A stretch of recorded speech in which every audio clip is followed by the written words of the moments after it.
Hello दोस्तों, आप सबको कृष्ण जन्माष्टमी की ढेर सारी बधाइयाँ। अब लल्ला का आज जन्मदिन है तो घर में बहुत सारे काम होते हैं। उसी में से एक काम था ये गेहूं फैलाना। अब हम मिडिल क्लास के लोग आगे की सोच के रखते हैं और बरसात का दिन है, उसमें से जब अच्छी धूप एक दिन निकल जाए तो जो भी काम हमारे होते हैं हम फटाफट धूप वाले काम कर ही लेते हैं। गेहूं फैला दिया, अब लक्ष्मण रेखा खींचने की बारी, क्योंकि इसमें चींटियां ना भरे।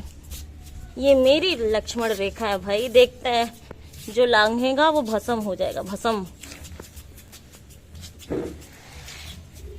आजकल की चींटियां बड़ी दुसाद हो गई हैं, दुसाद, बहुत ही बदतमीज हो गई हैं। तो सिर भगवान थोड़ा रहम कर लो।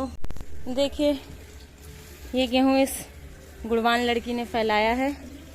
लड़की में टैलेंट बहुत है, बस कदर करने वाले चाहिए। मैं उसी का काम करती हूँ जो मेरे टैलेंट की कदर करता है, जो नहीं करता मैं उसका काम नहीं करती।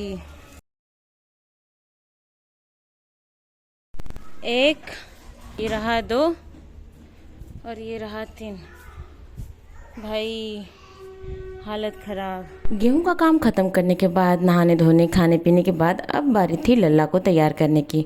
और इसके लिए वेट हो रहा था कि जब ये सो जाए तो ही तैयार कर पाएंगे, क्योंकि बच्चों का तो आपको पता ही है कि वो जब जाग रहे होते हैं तो आपको कुछ भी करने नहीं देते। तो बस जब ये सो गया तब हमने इसको रेडी करना शुरू किया।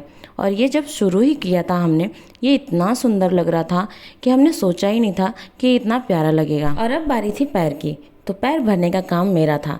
मैंने फटाफट लड्डू के पैर ऐसे भर दिए जैसे मुझे पसंद है। अब पैर रंगने के बाद बारी थी ज्वेलरी पहनाने की। तो बच्ची के जो भी ज्वेलरी थी, करधन, हाथ के, सब हमने पहनाना स्टार्ट कर दिया। ये हमारे गाना उठ गए। कृष्ण हरे हरे हरे राम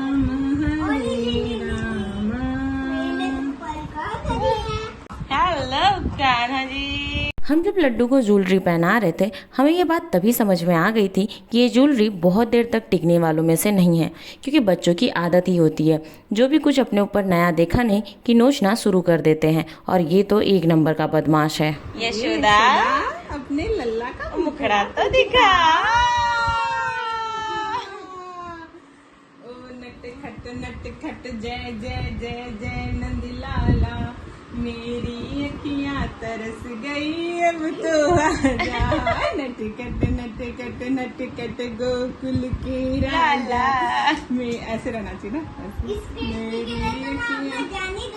और हमने जैसे ही ये बच्ची को मुकुट पहनाया, जैसे साक्षात लड्डू हमारे घर आ गए हों। नट नंद लाला, मेरी अखियां तरस गई अब तो आजा।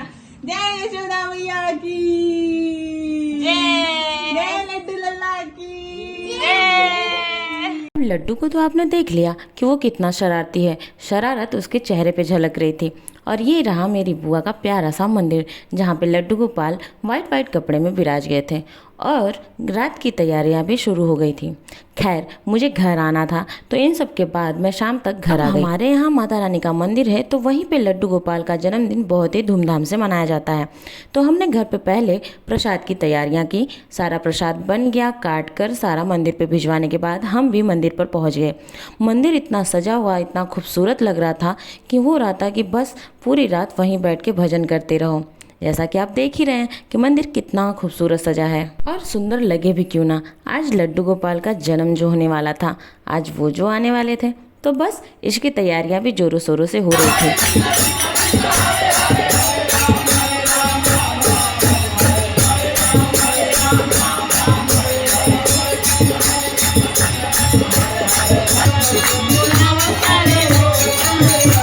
तो अगर जीवन का असली आनंद लेना है तो बस भक्ति में लीन हो जाइए। उससे ज़्यादा आनंद शायद और कहीं देखने को मिले। तो बस लड्डू के आगमन की खुशी में सब अपने अपने तरीके से खुशियाँ मना रहे थे, गीत गा रहे थे, सब इसी में मस्त थे। और अब धीरे धीरे टाइम हो चला था लड्डू के प्राकट्य का।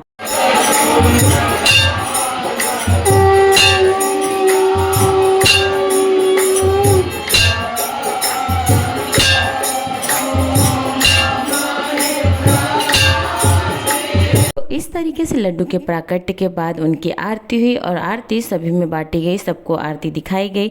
जिसका जिसका सौभाग्य था वो लड्डू की आरती में शामिल हुआ। आई होप कि आप सबने भी अपने घर पे बहुत ही अच्छे से कृष्ण जन्माष्टमी मनाई होगी। तो बस इसके बाद मुझे मौका मिला लड्डू गोपाल को झुलाने का, तो हम पहुंच गए लड्डू गोपाल को झूला झुलाने। अब भाई लल्ला हुआ है तो झूला झुलाना तो बनता है।